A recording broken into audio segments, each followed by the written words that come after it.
प्रमुख अतिथिज्यू, विशिष्ट अतिथिज्यूहरू, सहकर्मी शिक्षकज्यूहरू र प्रिय विद्यार्थी भाइ बहिनीहरू लगायत सम्पूर्ण उपस्थित महानुभावहरूमा सर्वप्रथम म ब्लुम नेपाल स्कुलको शिक्षकको हैसियतले तपाईँहरूप्रति सबैमा हार्दिक स्वागत तथा नमस्कार व्यक्त गर्न चाहन्छु।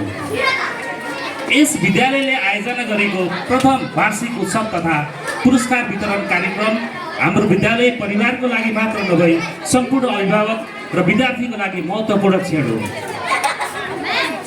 वार्षिक उत्सव तपाईँ हामी सबैको सामूहिक प्रयास, प्रतिबद्धता र प्रगतिको उत्सव हो। यसले हाम्रा कलिला ससाना विद्यार्थी भाइ बहिनीहरूको प्रतिभा, मेहनत र रचनात्मक क्षमतालाई उजागर गर्ने अवसर प्रदान गरेको छ। विद्यालय केवल पाठ्यक्रम र पाठ्यपुस्तकमा मात्र सीमित हुँदैन, यो जीवन जिउने तरिका सिकाउने थलो हो।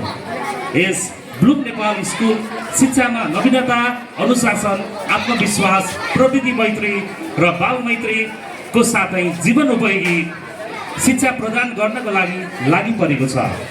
हामीलाई गर्व लाग्छ हाम्रा विद्यार्थीहरूमा ज्ञानको साथसाथै अनुशासन, सृजनशीलता र नेतृत्व विकास क्षमता पनि अभिवृद्धि भइरहेको छ।